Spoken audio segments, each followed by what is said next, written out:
Mary Jo Show. Welcome back for another amazing episode. And I'm so pumped to have you today in the studio with my good friend, Vinnie Lillie. The home studio. The home studio. This is professionalism at its finest. And first of all, I have to say I'm completely thrilled to have you here. I've been, you know what? I have to admit that I've wanted to have you on my little podcast for a long time. Yeah. And in fact, as soon as I bought this book, that was the first thing, is that I have to read this book and we have to talk. And that was even before I met you. So, which is super cool. So thank you for coming. Well, thanks for having me. Yeah. We've had a good night so far, my friends. We've already covered, we've had some pizza. We've covered world peace and talked about everything under the sun. And now we're going to cap it off with a really good podcast. So I was telling Vinnie that I wanted to start a story here before we get started, just to kind of capitalize or emphasize on why this podcast is so important and valuable to me. So for some of my viewers, the friends and family who know me, everybody knows the Leroy story. And if you're just tuning in and you don't know anything about my journey, a couple of years ago, I met a man named Leroy, and he was unsheltered, living on the streets of Winnipeg. He had been chronically homeless for about 15 years, and he had lived completely homeless for 7 years.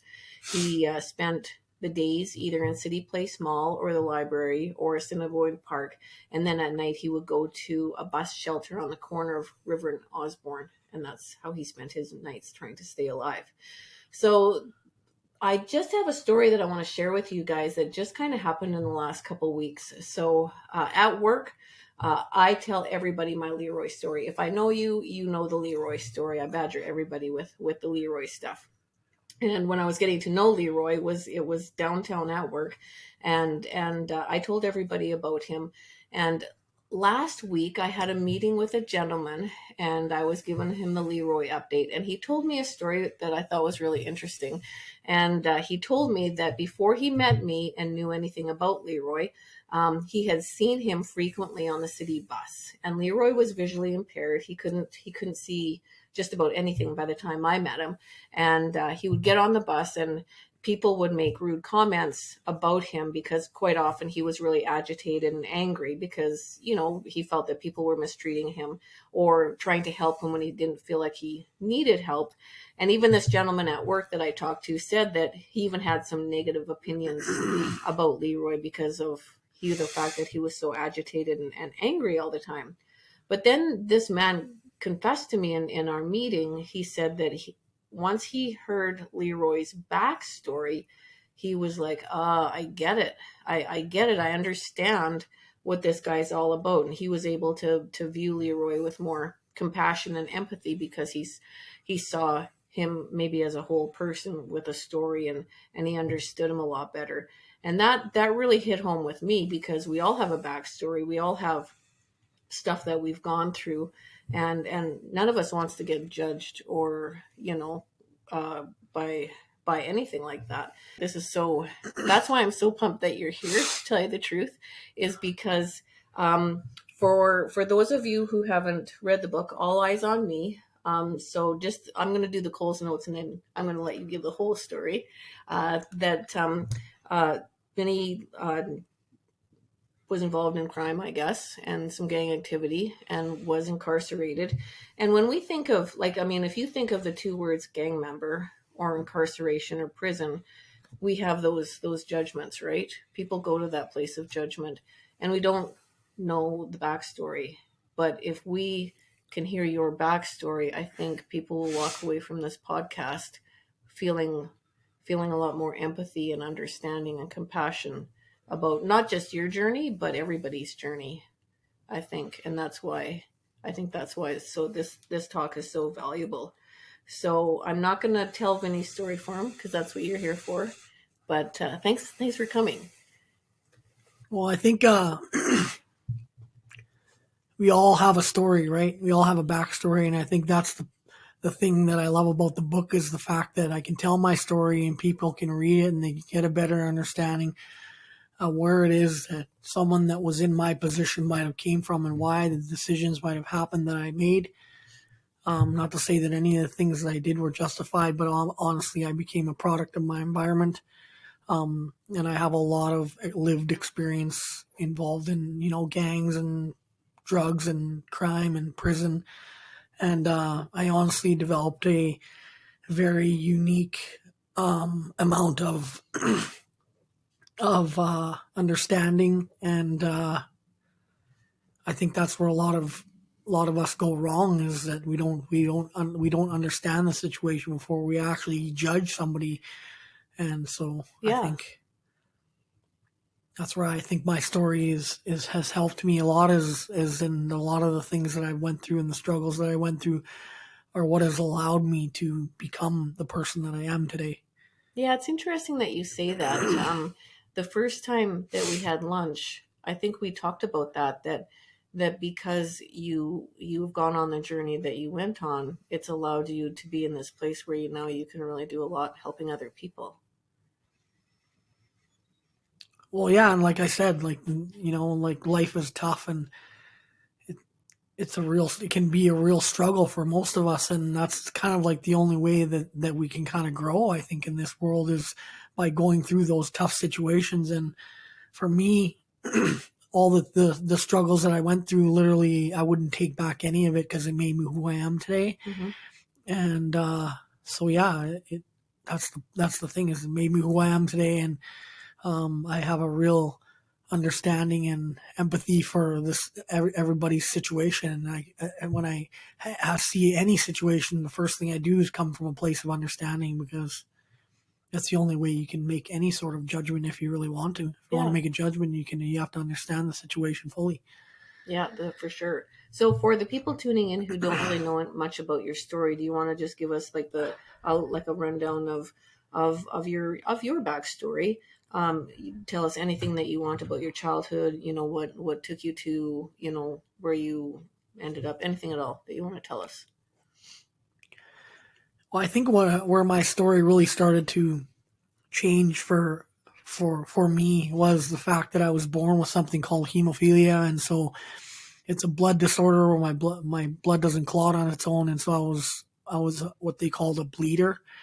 And so I bruised very easily. And so in school and everywhere I went, people were always told to be careful with me. And so I kind of always felt like I was the boy in the bubble. And so I was always kind of felt like I needed to prove myself, that I wasn't weak, or that there wasn't anything wrong with me.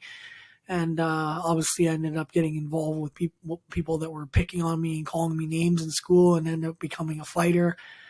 And ended up dropping out of school because I got mistreated by the school system because of the name that I had made for myself. And then just got involved in, obviously, before that, like, I also had been sexually abused in my childhood also, so that really had a great effect on how I behaved in life. And also, I guess then after the school, I dropped out of school, is just basically when I started to get involved with some negative uh, role models, and just started to get involved in criminal activity. And then from there on, things just kind of took off. And then obviously the drugs came after that, and then that just was the fuel to my fire. Hmm. That's and in the book you talk, like, I mean, like the sense of community, like from being with the people who maybe weren't the best for you. Well, yeah, and that's the thing, is that my father also went away when I was 3. He went to prison for sexually abusing my 2 oldest brothers, so he was gone from my life. Like, he never came back. Hmm. So since I was 3, I never had a dad. And so obviously, while I was growing up, I was, looking for that older role model, and I never really had that.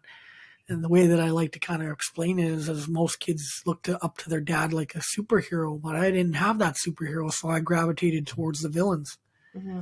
And so that was basically what happened. Was I ended up getting involved with the role models, and they end up having to be negative. And so I ended up learning some bad criminal behavior from these people, and I was willing to do whatever it is that they wanted me to do to get that thing that I was lacking. Hmm. Yeah. And we've talked about that in a great deal about, like you and I, about looking back on your past and why do we act or react the way we do, and a lot of it stems from that childhood, all that stuff. So it makes sense. Yeah. So in the book you talk, like, I mean, the book I like, I mean, first of all, it's a really good book. Like, it's really well written. And I know you say you haven't read it, right? But it's really well written and it's really good. But it's a hard read just because, like, I met you at, I read this after you and I became friends. So it was maybe a different read for me because I was seeing my friend go through this stuff. Yeah. Yeah. So that was harder because, like, I know, you know, it was like watching you experience something really painful. So that was tough. So talk to me a little bit about, like when like the crime ultimately led to you being incarcerated a number of times, and you get out and you say, like, I'm done, like, I gotta clean up. And then, you know, things would happen, and something would happen and maybe you'd go back. So can you talk to me a little bit about, like, what was going on in your life, or what happened that got to the point where you were just ready to change your life?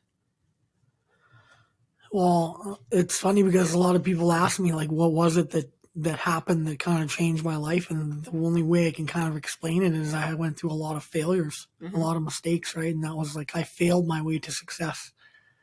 And that's basically the only way I can look at it. And that's kind of the way that life is. You know, we're all going to have those failures and make those mistakes. But the thing is we got to learn from them, right? And a lot of time we'll be faced with the same situation over and over again until we actually learn the lesson. And so that was what I did. It was like the definition of insanity, doing the same thing over and over again, expecting different results until I obtained the lesson that was meant to be given to me.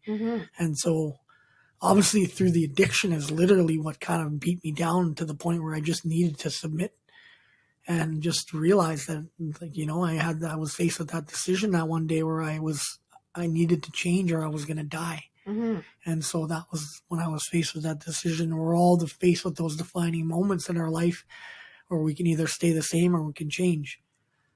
Yeah, yeah. And you know what really has impressed me so much by you, and I've told you this repeatedly, I think you're one of the most amazing people I've ever met, legit. Yeah. And it's the truth because, like, you read the book, and you get to the point, and you in the book you say, like, okay, I gotta change, I gotta clean up, but then something happens, and it doesn't quite get there. But you never gave up. You kept trying, and you did get to that point where you had to surrender. But you're working, and you're working, and even now you're one of the hardest workers I know, because every day we have these conversations, and you're working on yourself, and you're working, and I don't know that I know anybody who's worked on themselves like you do.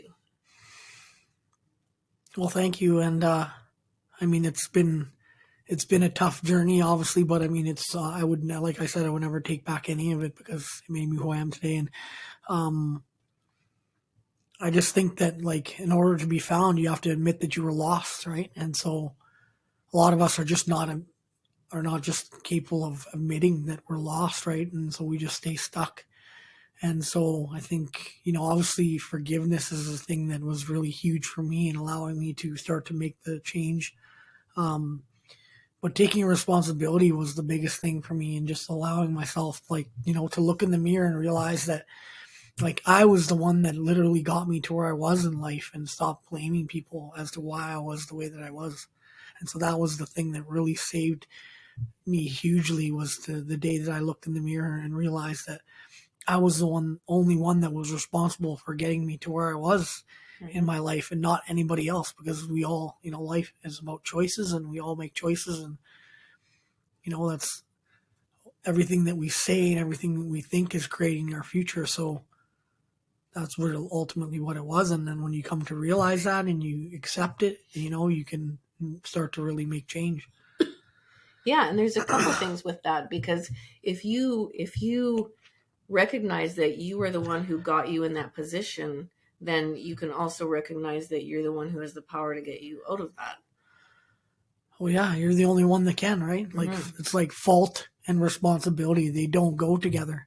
Like, if you had an abusive father, or you had a husband that cheated on you and ruined your marriage, it's not your fault, but it's your responsibility to do what you need to do to make a better life for yourself. Yeah, and you have that power. you remember the last lunch that we had? You talked to me about recovery, and I really love that concept. Do you want to talk about that a little bit? Yeah, I kind of just learned that thing, and it was really I loved it because it made so much sense to me. And the fact that, like, when it comes to the word recovery, a lot of us just say, like, when we're addicts, we're in recovery, and we just say that word loosely, and we don't really just pay attention to what it is and what it really means. But when you break down the word as to what it really means, recovery means to get something back. And so that's great to get something back. But what you're also not paying attention to is the fact that when you're getting something back, that means that you always had it. And the thing is, as addicts and people who are alcoholics and struggle with addiction, they're to the point where they're beating themselves down when they think they're not enough, and they always just never believed that they just had what it took. But when you realize that when you're in recovery, you realize that you're recovering something that you always did have. Mm-hmm. And that's what a lot of people lose sight of. And when you realize that, it can be really powerful to people. Yeah, that's so powerful and so important, because it goes back to that self-worth thing that we often talk about. And I mean, if we've got listeners or people who are watching who right now don't feel like who maybe don't feel like they have that self-worth, or maybe feel like people are judging them based on their past or that label or whatever. I mean, this really can give them a sense of hope, right? Well, for sure. And I mean, obviously, a lot of it comes down to understanding where that feeling comes from, of why you feel that way. And a lot of it stems from our childhood, right? And so you have to realize that a lot of the things, the thoughts that you think, they stem from these experiences that you had as a child, and you attach this emotion to it. And then obviously we all go through life, and, we're all born good people, but these things happen in life and they just get piled on top of us, and we allow that to become who we are. It's like we're all living our life through the lens of a moment. And so when we do something negative and we react badly, we think that that's who we are. Mm-hmm. And that's not the truth. It's like you need to give yourself some compassion, and just after you react a certain way and realize that that's not who you are. And just be compassionate with yourself. Yeah, self-awareness and the forgiveness, for sure. We're all just human, right? Like, Mm-hmm. we're all going to fail, or we're going to make our mistakes in this world, but it's literally not who we are. Like, you're not defined by who you are. You're defined by who you want to become. Mm-hmm. Yeah, I love that. I love that. So tell me about, like you have a really cool journey, and you're like this Jedi master of this positivity. You're like, yeah. But like, how did you get from point A to point B to learning this stuff and growing like this? Because I would love you to share that journey, because if there are other people out there who are, feeling like they're in a place of darkness and they're hopeless and they're don't have a self-worth, so if they can see your path, then they know that they can do it. Well, I think for me, obviously, like, dealing with the traumas for anybody is one of the things that really can really affect you. Like, and we all have traumas that we've been through. Usually it stems from our childhood. And I think those are the kind of root issues that we kind of need to deal with. And I think I got lucky in the way that I was able to deal with those and kind of process those, and realize that that we're not responsible, that there's nothing wrong with us, and just take responsibility for our part in things that happen, and not, like, be so hard on ourselves, because we all are hard on ourselves. Yeah. Like, if you can't win the war on your own mind, you can't win the war on the world. Like, that's where the real battleground is, in your mind. So that's where I really was successful in realizing that we need to strengthen our minds and stop trying to strengthen our wallets, Mm-hmm. right? Because literally it's the thoughts that we think and the words that we speak that create our future, right? So if you don't focus on that, then you'll always just stay where you are. Yeah, I love that. I love that. And you've talked to me about like the positive thoughts, right? Like positive, and working on that, and pushing out the negative thoughts, and the refractory. That's what you called it, right? The refractory period. Yeah. I love that, because that shows me how hard you're working. So can you talk to us about that? Because I love that concept. Well, I think that, like, obviously we all have that negative thinking. We have to realize that negative thinking, that's not who we are. Like, we are not our thoughts. We are the ones that are observing them and hearing them. And those thoughts are all created from the experiences that we go through, and the traumatic experiences that we go through, or negative experiences that we go through. Those thoughts are it's like a narrative that gets built up from what we go through. Yeah. And so we have to literally unlearn all that stuff that we weren't learned through our traumas and just relearn. And that's where I learned the power of using positive affirmations. And so the refractory period thing was, we're all going to react. We're all going to react to any negative situation, but for how long are you going to react to it for? So that's what the refractory period is how long are you going to react to a negative situation? And what you do is you consistently correct every negative thought with 3 positive ones. And so the more consistently that you do this, and this is what they call when they say do the work. This is the work that I'm talking about. You have to do this every single day, all day. You correct every single negative thought with 3 positive ones. And so what you do by doing that is you shorten the refractory period. And what I mean by the refractory period is your response and the length of time that you respond to any negative situation. So, like, for instance, someone that doesn't practice at all, a negative situation will happen, and they'll react to it for, like, say 3 weeks. Like, they're like, this thing happened 3 weeks ago and I just can't get over it. Right. And so the more consistently that you practice this positive affirmations is what I use to correct every negative thought. The more that you practice it, the shorter your refractory period is. Yeah, I love that. Because I know, I in the past have had that tendency. You just live in your shit, right?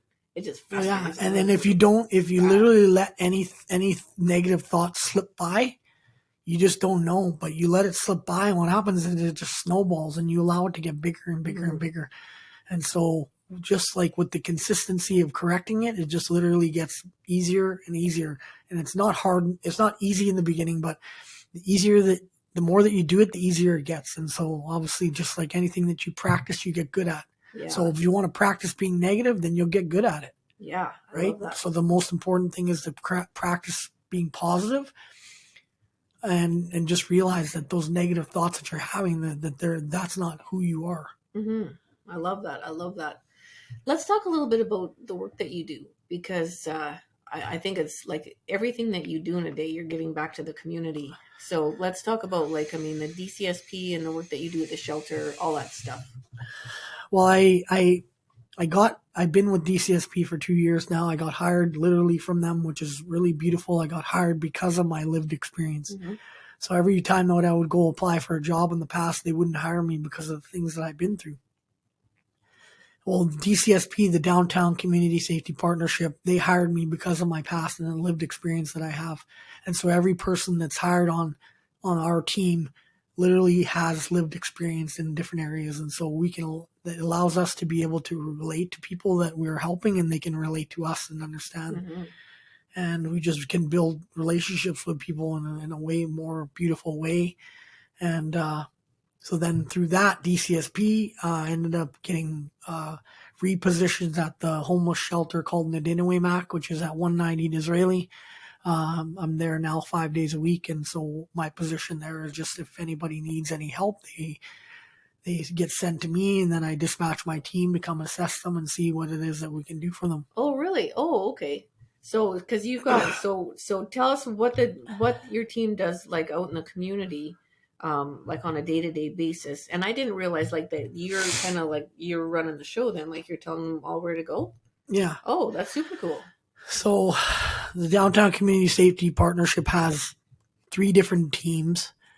The one team is called the core team, and they're the case management team. So they basically get all the cases referred to them, and they start to funnel whatever it is that they need to help the people with, right? And then there's the connect team, which is the team that walks around the downtown area every day. Yeah. And finds the participants that need help and what they need help with, and then they refer them to the core team. And then they have their other team called the MAC 24/7 team. So basically they'll have a lot more extensive medical background, and they also have vans that they drive around 24/7, and also have people calling them. And if they have issues with someone and they see someone needs help, or, they have the number that they can call, and they'll come and drive and find them, or they'll do transports if someone needs something. They even do safe walks for people who work downtown and want to get awesome. somewhere safely, that they'll do safe walks and stuff like that for them. Oh, okay. That is super cool. Yeah. And it's been in operation for 3 years? Over 3 years now. Over 3 years. So how did it get started? We literally used to be the downtown watch. Okay. So the guys with the red sweaters, I'm pretty sure, yeah, from yeah. my understanding, Yeah. they used to walk around the downtown area. And Yeah. so I guess their approach just wasn't, they're basically the eyes and ears for the Winnipeg police. So they weren't really, their approach wasn't really all that successful when it came to dealing with the unsheltered people, because literally what they would do is they just kind of kick them out of bus shacks, and whatever the people would call and say they complain about the homeless people, they would come and just kind of shoo them out, and it didn't really do very much. So basically now we absorbed them, and they don't exist anymore, and we basically came up with a new name, a new uniform, and a new approach. And so we have a more proactive approach where we can become a part of the solution, not the problem. And so we're there to help the people that are there. You want to make the downtown area better, then you need to help the people that are struggling there and help them get out, instead of just kind of pushing them around. That's right, because you're there kind of like as a friend, right? You're like, I've been down that road. Yeah, and we're so there just to support you. Since we've been there for over 3 years, obviously the thing that we wear, our toques and our uniforms, there's a neon green, and so it's like a beacon, right? Mm-hmm. And so whenever they see us coming, the relationships that we have built, they know that we're coming to help. Oh, that is so valuable, because I know when Leroy was on the streets, he was terrified of the police. Again, not good experiences, and he would have never wanted help from the police. He didn't want help from anybody. But if he could have met people from your team on a more compassionate level, things might have been entirely different for him a lot sooner.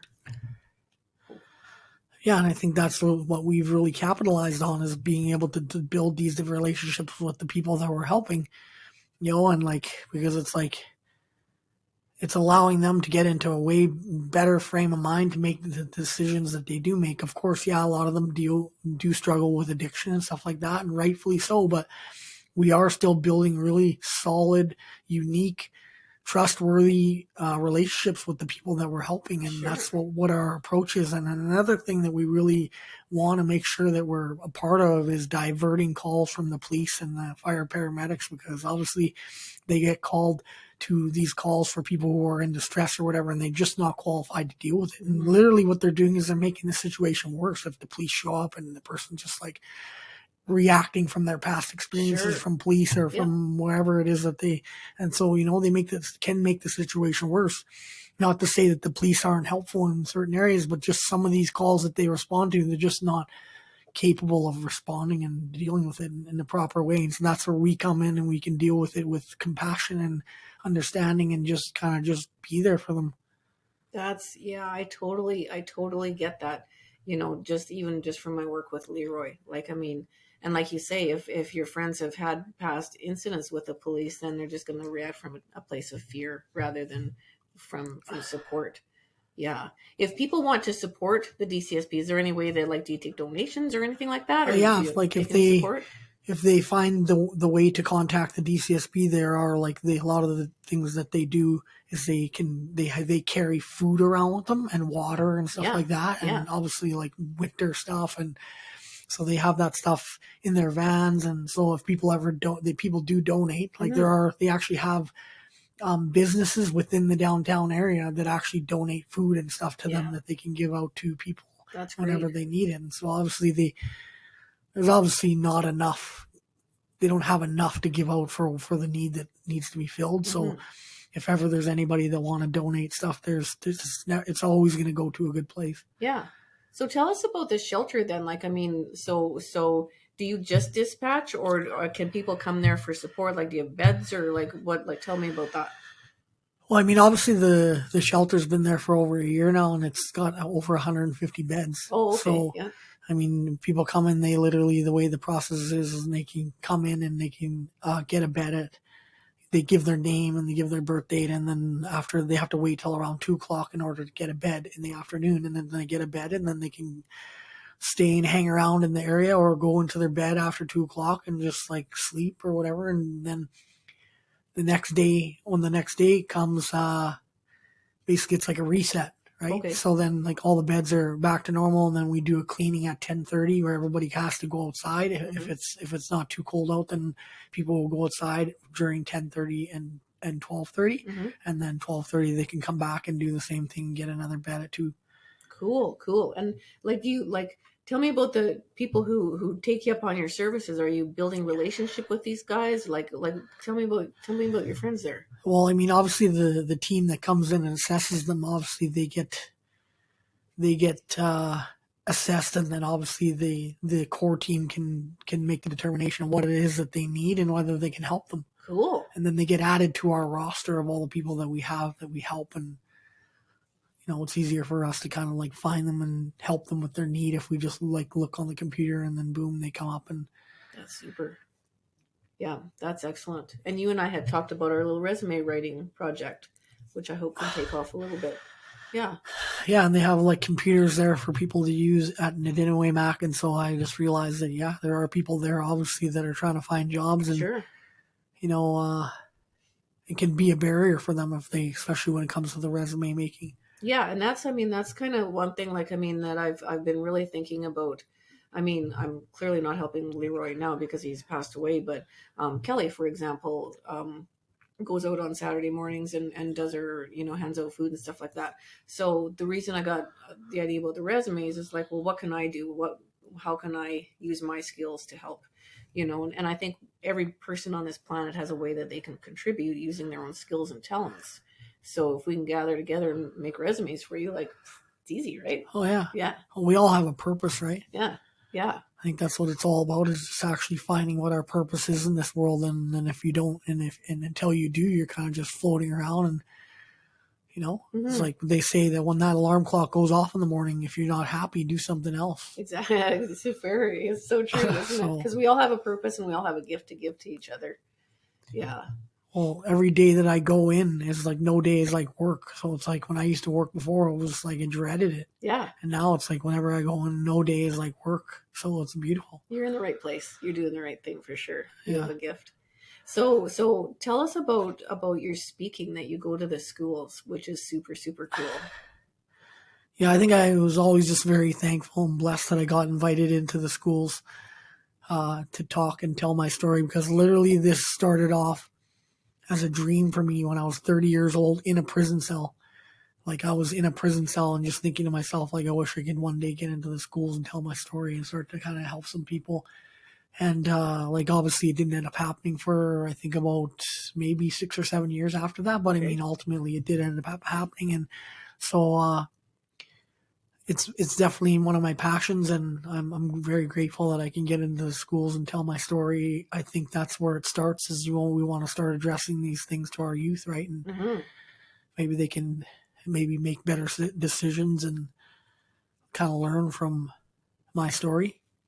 Yeah, there's a lot to learn, like you say. Like, make better decisions. And we talked about the self-worth, but yeah, like you have a lot to offer as far as perspective, I think, and wisdom for sure. So you've been speaking for 3 years? Yeah, 3 years. I think I haven't got the number yet, but when I'm hoping to get the number soon, I'm pretty sure it's over 100 schools that I went into. Cool. Yeah. And like, I've done colleges, I've done drop-in centers, I've done treatment centers, I've done CFS agencies, I've done foster parents, military barracks. I went and talked to the cadets. Oh yeah. So it's like, it's been, the more that I do, the more that my name's getting out there, and I'm just hoping to get into the reserves and stuff like that too. So yes. So for our listeners, depending on when you're listening and where you are, we are building a website for Vinnie, which is getting close to being ready to go. And if you want to book Vinnie to speak, then you can find him on Instagram and Facebook, and we can share the contact information. So by all means, definitely contact you, because you're a really good speaker. Like, you got to go Well, on. I mean, and the more that I do it, Yeah. the better I get. So it's like, Yeah. I need more, right? Yeah, you're really good at it. You're really good at it. So tell me, like, I mean, do you have any stories like from your speakers? And if it hasn't happened yet, it's going to happen. Like, have you had people kind of come to you and say, like, wow, that really connected with me, or years later, like, you really helped me in ABC? And if it hasn't happened yet, it's going to happen for sure. I've had a couple people do that, like in a sense, but I think what's really powerful is when the kids come and talk after, like Yeah. after I speak, like, and some of them come and they start to tell me their story about their own traumas and stuff that they have at home. Yes. And I just am just so grateful for that, because they don't realize the courage and the power that it takes to open up and start talking about stuff like that. And that's one of the reasons why I love to do what I'm doing, is because the problem is there's too many people that are struggling, and they don't talk about the things that are bothering them. And literally it's like a poison inside of them that just eats them alive. Yeah, and we all have trauma, and and we've all done things that we're maybe not proud of, but letting that eat you up is just going to kill you. Oh yeah. Yeah, for sure. So, here's a question. Do you know, like, I mean, if you've got okay, I don't even know how to frame this. If you had do you know other people who have maybe gotten out of the prison system who have learned the same lessons as you, or do you have maybe advice for people who have gotten out of the prison system or anything like that, from a rough background that is just getting started? Or I don't know. I mean, I have guys that I know that I actually even work with that have done the same thing. Even at the shelter, there's 3 or 4 guys that I work with that have gotten out of prison and have started to do the same thing, right? Change their lives, and it all stems from the fact that we're all born good people. You know what I mean? Like, there's a lot of guys in jail that do a lot of bad things, but when those cell doors close at night, those true people emerge, and they're reflecting on their lives, and they're not saying how happy they are about where they are and what they did to get them to where they are.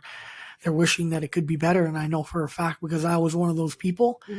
And so, like, literally what we just need is a chance. And so when people get out, is what we need is a chance. And I would just encourage people that when they get out of prison or get out of jail, just to try and reach out and try and find some people you can connect with, or you can maybe even start doing some work where you can help some people or do some volunteer work, because that's literally the feeling that you need to kind of like allow that seed that's already inside of you to start to grow and help you realize that you really are a good person, and you do deserve a good life. Yeah. 2 things that came out of that for me that you mentioned is serving others, right? Because that just does something, right? Well, they say self-help comes from helping others, right? And so like, you get a real good feeling. And that's where I started about 4 years ago, I got invited into the OPK and started do the volunteering work. And then you really get a good feeling of, let's say if you go out and give out food to the unsheltered or whatever it is, like helping people, it just literally, it just breathes life into you and just brings you back from all that negativity. Yeah. It's like magic, really. So one thing that I really enjoyed reading about in your book was the Pan Am, and one reason was because I know Harry. I worked for Harry, which was cool. It was like, wow, So that was a good experience. It was a good experience. Oh yeah, it was life changing for me. Yeah. So tell us about that, because I don't know if a lot of people know about Pan Am, and that's super cool. And Harry Black, thanks for giving me the job. Yeah, thanks for not letting me go when you found out I was pregnant 3 days after I got the job. So anyhow. So yeah, I mean, what happened was I checked myself into AFM treatment, and that's where I started, which was in 2018. And then after I left AFM, they give you the options for the second stage housing. And so within the 4 or 5 different places that they gave me to choose from, one of the places was Pan Am Place. And so it's like a second stage housing for at-risk men of homelessness and addiction. And so basically, if you go there, they house you, they feed you, and they train you in boxing. And so that was the place that I chose to go to. And it literally taught me a lot of discipline and really just strengthened me and gave me an opportunity to learn a lot of things about myself. Yeah, I love that, because it's community. Like you say, it's the structure. You know, you all had stuff to do and training and all the stuff. And Yeah, I mean, had I never went to Pan Am, I would have never met the writer of my book. That's where I met the writer of my book. that's So right. Yeah. was in the classes, the boxing classes. So I think that everything happens for a reason, and that was meant to happen. Yeah, 100% was meant to happen. All of it is connected, isn't it? Yeah. Yeah, that's super cool. Yeah. And then Mitch, when did you meet Mitch? I met Mitch maybe 8 years ago, maybe. Okay.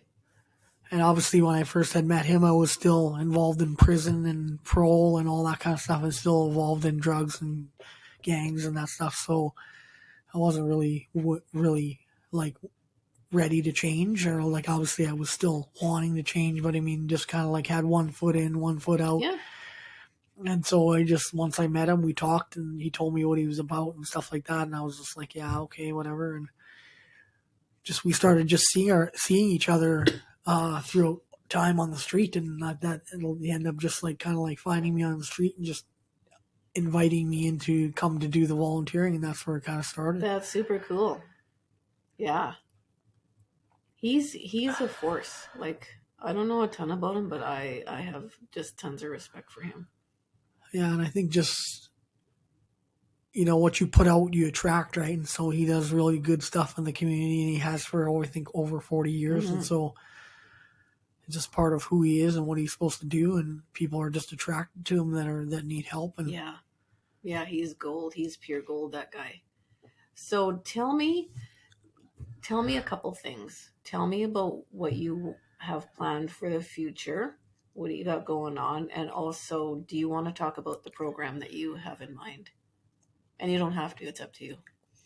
I think, well, just for what I have planned for the future, I just want to keep doing what I'm doing with the public speaking, and just just keep kind of spreading the word and kind of inspiring people about the word of hope, and and just kind of trying to inspire people into talking and telling their own stories. Because I think that's where we're at today, is that a lot of people need to start telling their stories so that other people can start feeling comfortable telling their stories.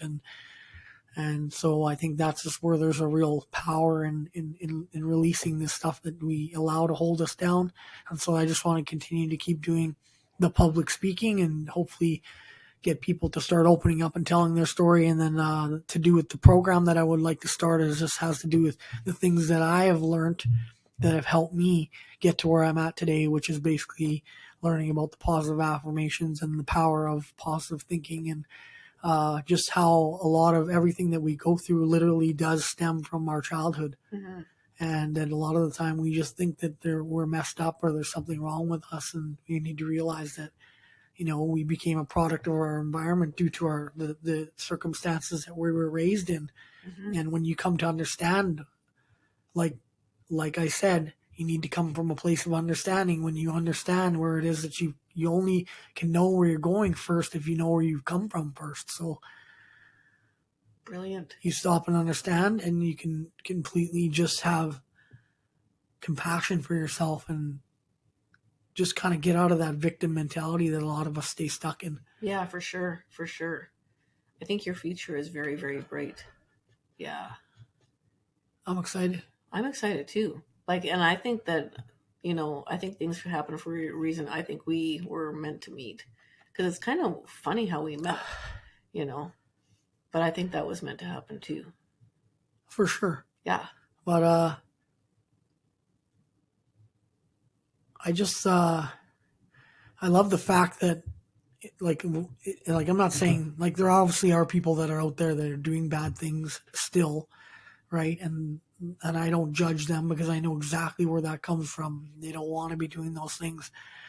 But I think that's the part that saves us all, is realizing that we really are good people and not allowing all those things that we've done to hold us down, and just kind of break away from that and just to start to do different things, Yeah. Yeah. That's so true. That's so true. And so I think this might sound like a repetitive question. I'm sorry if it is, but what would you want people to think of when they hear the word gang member, or when they hear about somebody who has been in prison, rather than thinking about, oh fuck, what should they think?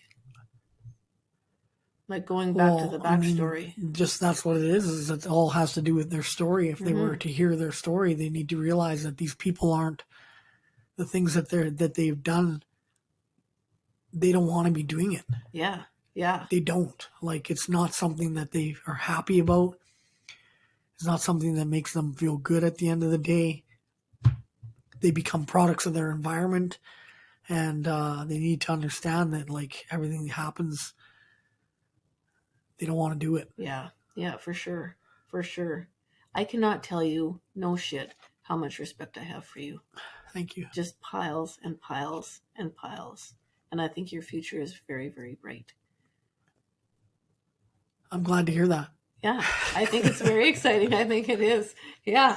So thank you very much, my friend. It is an honor to call you a friend. Definitely anybody out there, all eyes on me. Why did you call it all eyes on me? What's the story there? Well, I made a real crazy discovery about myself within the past 3 or 4 months, and which is the fact that I already knew that I'm an attention seeker, right? And so that's where the name comes from, right? Oh, okay. That I'm an attention seeker. So I was always wanting all eyes on me, right? And so that's where the name comes from. But I also made a discovery that I thought when I was a child that I actually didn't get much attention. And that's why I was always looking for it. That makes sense. But the truth of the matter is that it's the opposite. I literally got so much attention every single place that I went because of my medical condition. Oh, yeah. And everybody was always just like taking care of me and wanting to be close to me. And literally even my brothers, when they would take me to parties and stuff like that, because, when they would take me to parties and stuff, they would literally give me to the women. The women would take care of me. Oh. And they would do, obviously there's a party, right? So they'd be like, here, take care of my brother. And then they would know about the medical condition. So they'd be all just like, let's take care of him. And even in the hospitals, I spent a majority of my youth in the hospitals. The doctors and the nurses were all like that with all the hemophiliacs. Yeah, fair. So everywhere I went, everybody knew my story. And so they would literally always take care of me and keep me close and shower me with attention. And so now I know that's why the way that I am the way that I am, and how I always just struggle with needing attention. That's really interesting. You are a Jedi at self-awareness and working your ass off. You really are. Massive respect. Well, it's the work. You got to do the work. You got to do the work. And that's one thing that I've kind of learned this year, the past couple of years, is one of my mantras is the worse you feel, the harder you work, and the harder you work, the better you feel. And so I always work. Like if I feel shitty, I just work harder. Well, you work harder at it. What comes easy won't last. And what comes, how does that saying go? What comes easy won't last, and what lasts won't come easy. Yeah. So it's brilliant, isn't it? It's kind of the way that it is, right? Yeah. Like you put the work in, you get what you put in. Yeah, for sure. Do you want to talk about your stickers at all? I think I just mentioned that, it's like it's the power of the positive affirmations. I kind of got the passion from that because of the amount of progress that it's had and the effect that it's had on my life. Yeah. And that's where the passion comes from. And so I make the stickers with the positive affirmations and put them all over the city for I think it's been over 2 years. I've been doing super cool. On the buses and malls and just everywhere I go, I put the stickers. And so I've been getting responses from people when they find them and just saying thank you and stuff like that. And so that's another thing that kind of just strengthens my passion in it to keep doing it. Yeah. And so I even have a production company that's printing the stickers for me now. So it's they say that you get rewarded in private for what you practice in public. Or no, how's that saying? You get rewarded in private for what you practice in public. I don't know how that goes, but sounds good anyway. Yeah. It does. But just think about how many people out there who are maybe having a shitty ass day for whatever reason, and then they see your sticker, you are loved or you are worthy, all this stuff, and they're like, yeah, I was meant to see that today. Yeah, and then people, they think one I put up today on the bus, it says happy birthday. I love it. The only reason why I did that is because I was thinking it's somebody's birthday. Maybe someone will see it and they think it's to them, right? That's super cool. Yeah, that is super. Because, and what you put out is what you get back from the universe. And you were putting out so much positivity. It's coming back, for sure. Yeah, definitely. Yeah, it is. It is. Yeah. So this book, All Eyes on Me, one of the best ways to get this book is to contact Vinny, and he will mail you a copy. Easy peasy, lemon squeezy. And I can tell you, like, I mean, I wasn't sure what to expect when I read this, but it is damn good. Like, it's very, very well written, and it's like, I mean, for me, like I had to say, like, I mean, it wasn't an easy read because I was reading about my friend by that point. I didn't buy this thinking I was going to read about my friend, but as You I didn't bought know it, that. no, because remember, like, this is so weird. So I have to tell our massive million followers here, his I had decided that when I don't even know if I told you this, I decided that when I was writing my own book about Leroy and getting on the speaker circuit, that I wanted to do more just reading about stuff to get educated. And the universe gives you what you ask for. Like, everything happens for a reason. And I follow Mitch on Instagram, and he had posted on his stories going to your book launch at Chapters, Yeah. I think. So I thought, who the hell is this guy? And he wrote a book, or there's a book about him. I'm going to check it out. So I went to your, well, Amazon, and I'm sorry. and It's okay. yeah, so I bought the book, and then I started following you. And then Kelly Harris, who I'm going to have on the show too, she and I had dinner at Boston Pizza one night. And I was telling her, like, have you read this book? Like, so, I just got this book, and have you read this guy? And I hadn't read it yet because I just got it. And we were talking about it because she got the book too. And she was like, yeah, this guy's so amazing. And yeah. And that night, you messaged me on Instagram. That was the first night. And I was like, what the fuck? and then we became best friends. Yeah. Whether he liked it or not. So anyhow, if you want a copy of the book, there are ways to get it. You can contact Vinny directly, or we can post a link in my social media too for you to buy it directly. And honestly, it's a very good book, and I think it's something that should be in all schools, should be everywhere. So thank you very much, my friend. Your future is bright. I am nothing but proud of you, nothing but inspired by you. I have just massive respect. You're Thank a you. cool ass. You're a cool ass dude. I would just like to say, don't forget to be yourself. Yes, that's right, because that's how you close off your speeches at schools, right? Yeah. Yeah, be yourself, which is so, so true. Celebrate yourself. So as always, when I close, celebrate yourself, pay somebody a compliment, buy somebody a coffee, do positive affirmations, do a sticker. You're amazing. See you later.